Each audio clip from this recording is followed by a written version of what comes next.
Well, it was a big process. It took about 4 years to do the entire thing, but it was really great. You know, the idea that this is an origin story allowed us to basically start from literally start from the beginning and think of how the world was before before the things that happen in the future when the plant starts to die and they go out to Earth. So it was really fun to think of the world in terms of like when things were going really well. How do you create something new in a franchise where it maybe seems like everything has already been told? That's one of the challenges is how to make sure that you are giving the audience something new that they don't expect, but at the same time in a world where they are familiar. So that's one of the challenges. It's all about the characters, and what I was really excited about doing with this movie is talking about the relationship between the two of them, between Optimus and Megatron, and seeing them go from friends to enemies. I thought that was something that we've never seen before, so it's really fun. Precisely. You're talking about that? Even though Optimus and Megatron have lived the same experiences and have been such close friends, their values are totally different. What's the difference between them, and what is that thing inside Megatron that corrupts him? Well, spoilers, but it's okay. That was one of the things that's intriguing to me. You know, I have a younger brother who is 3 years younger, and we grew up together, had a great relationship, still do, and same childhood. And I became a writer and director in movies, and he became a homicide detective. So it's like totally different ideas, you know, and so I was intrigued by that idea of how to have these characters that are so similar grow apart from one another. And with Megatron, it's because of he's so impassioned. He believes in the world and believes in all the rules and believes in those in charge. And then when he realizes things aren't exactly the way that in fact, they're not like what he thought at all, and he feels betrayed in himself. You know, he feels this betrayal that starts to corrupt him. Totally. On the contrary to Megatron, Optimus always finds the positive side of things. For you, why are these kind of characters so important, both for the narrative and for the society? It's a great question. I think optimism as an idea is you have to have that in order for things to change for the better. In order to have hope, regardless of what's going on around you, without that, I think everybody's lost. And so I think that's one of the reasons why Transformers has lasted for so long, for 40 years, is that Optimus as a character, he's always looking for how to make everything better, regardless of what's going on around him. In Cybertron, there are enough resources for everyone, but they are limited by Sentinel Prime. What relation do you find between this and the world we live in?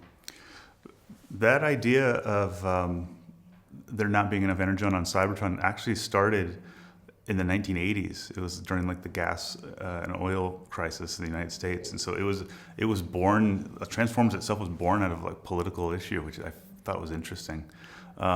And yeah, it continues today, where we are, you know, depending on where we are in the world, we're limited on resources, and it becomes a real problem. And I think that people use that to their advantage for power. And it's very similar to what we're doing in the movie. Precisely this thing you are saying, Sentinel Prime gets to the power by lying to the citizens of Cybertron. Is this maybe a parallelism between those leaders and politicians of our world that use maybe the fake news, these kind of strategies to get to the power? Are you suggesting that politicians lie to everybody? I've never heard of that before. Sometimes. Wow. I don't know. Do you think it's a relationship between Sentinel Prime and...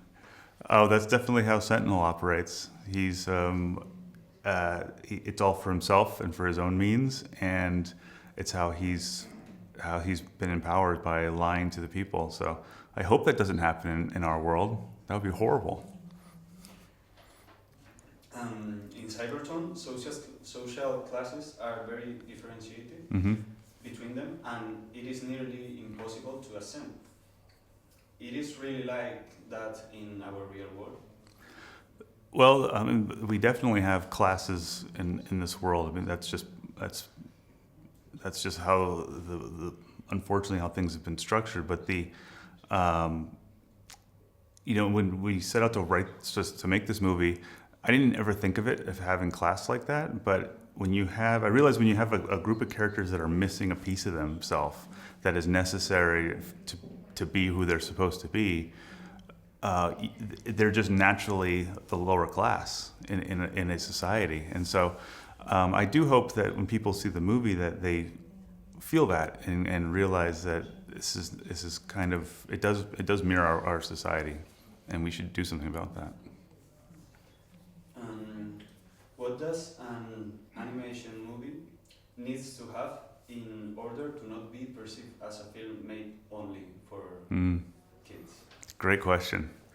I believe that when I make a movie like this, I never think of it as a cartoon, or I also don't think of it as a movie for kids. I learned this from working at Pixar. Is like, I want to make a movie for everybody, and so that means including myself. And so I want to make a movie that I would want to watch.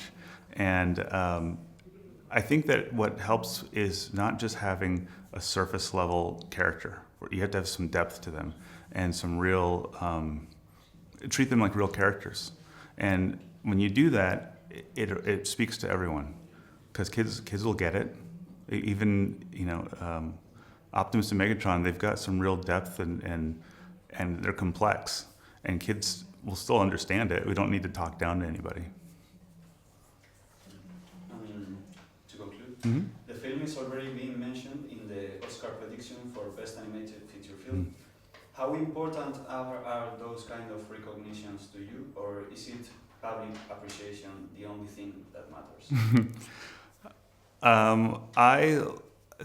Both of them. I love both of them. I think it makes me very happy for my crew and the cast and everybody that spent so much years of their lives working on this film. Is something we really believe in, and we're very proud of it. So I love that it's being appreciated by the general public, the people that we made it for everyone. And so I love that, and I love that there's talk of it being part of that race. I love that.